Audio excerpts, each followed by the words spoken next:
કૃષ્ણ, જય માતાજી. કેમ છો બધા? મજામાં? તો સ્વાગત છે તમારા બધાનો આજના નવા વિડીયોમાં. અત્યારે છોકરીયામાં 10:30 થઈ ગયા. બધું કામ કરીને ફ્રી થઈ ગઈ છે ને, તો જો અત્યારે બટેટાને વેફર કરવી છે.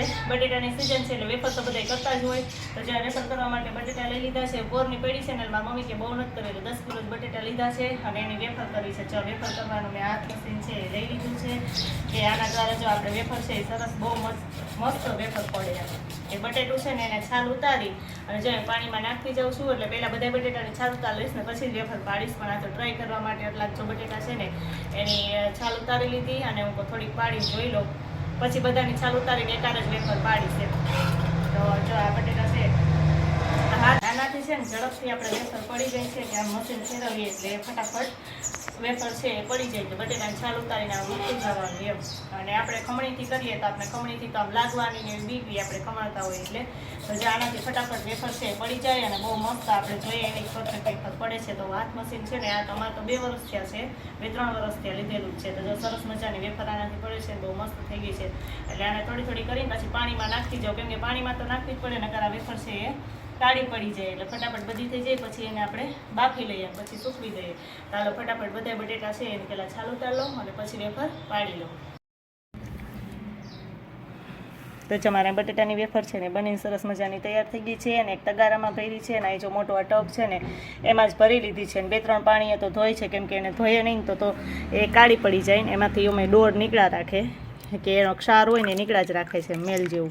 એટલે 2-3 પાણીએ જો સરસ મજાના ધોઈ નાખ્યા છે, વેફરને ધોઈ નાખી છે.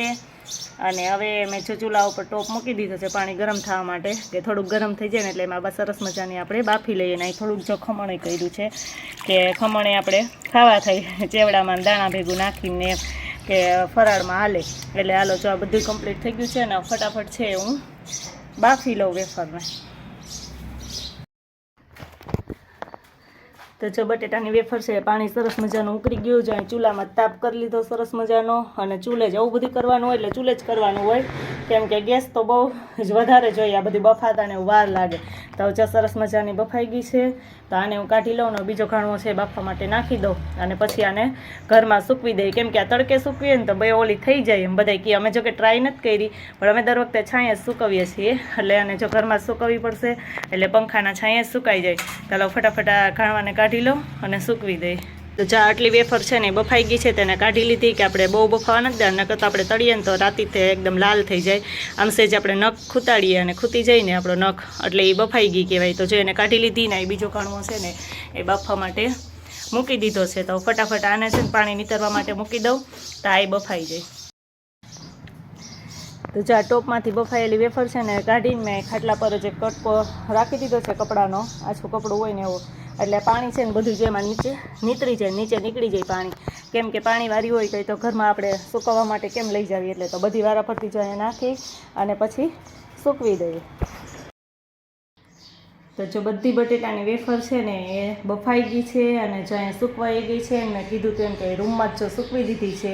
તો જો આ 2 સાડીમાં એટલી થઈ છે બટેટાની વેફર, જે વેફર બનાવી હતી એ. અને આ જો એટલું ખમણ જે કર્યું હતું એ ખમણ છે ને એટલું એક ખમણ થયું છે. અને અત્યારે પછી તો જો બાફીને મૂકી દીધી હતી થોડીક વાર, વચ્ચે જમવાનો ટાઈમ થઈ ગયો હતો એટલે જમી લીધું.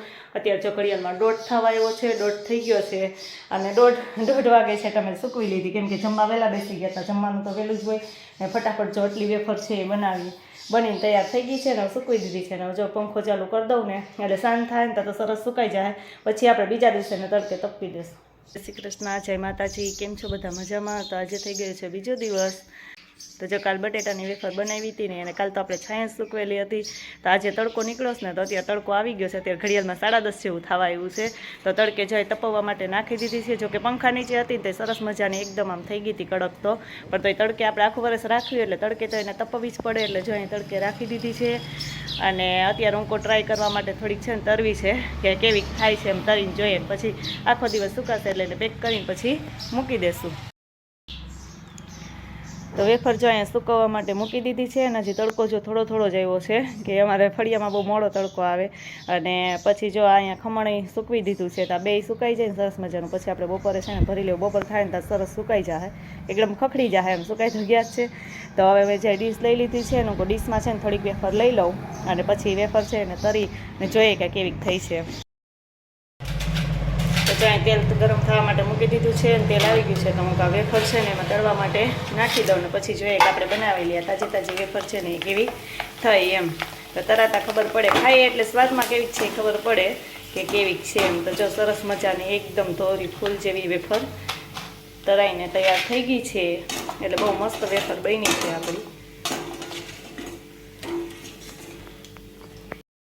અને આજે જો મારે સરગવાની સીંગું છે ને એનું શાક કરવું છે તો સીંગું જો સરસ મજાને બાફી લીધી છે એક અમે અગાઉ જ બાફી લીધી હતી અને અત્યારે જો મમરી તરીને થોડીક ટેસ્ટ કરી લીધી ને તેલ પાછું ગરમ થવા માટે મૂકી દીધું છે અને અહીંયા જો થોડાક ટમેટા લઈ લીધા છે શાક વઘારવા માટે લસણવાળી ચટણી અને ચણાનો લોટ લઈ લીધો છે તો હવે ફટાફટ હાલો તેલ તો ગરમ થઈ જ ગયું છે તો હું સીંગુનું શાક છે એ વઘારી નાખું તો જો સીંગુનું શાક છે બનીને સરસ મજાનું રેડી થઈ ગયું છે અને સેજને ચડવા દો એટલે આપણો લોટ છે સરસ ચડી જાય અને પછી આ શાક છે આપણે ઉતારી દઈને સરગવાને સીંગુનું શાક છે એ લોટવાળું આપણું બહુ મસ્ત બનીને તૈયાર થઈ ગયું છે આપણે બનાવેલી વેફર છે એને લઈ લીધી હતી અને તરીને જો મને જોઈ કે કેવી મસ્ત બની છે તો એકદમ સરસ જો થઈ છે અને હવે આપણે ચાખીને જોઈએ કે આ કેવી મસ્ત થઈ છે એમ તો ખાવામાં પણ સ્વાદમાં પણ બહુ મસ્ત થઈ છે એમાં મીસુબેન હોય તો એ જ ચાખીને બતાવે કે મમ્મી કેવી થઈ છે એમ તો અત્યારે તે છે ને સ્કૂલે ગઈ છે એટલે મેં ચાખીને બતાવી કે કેવી થઈ છે તો બહુ મસ્ત જો એકદમ વ્હાઈટ વેફર બની છે તો હાલો વેફર ટ્રાય કરવા માટે તૈયારી તો મૂકી દઉં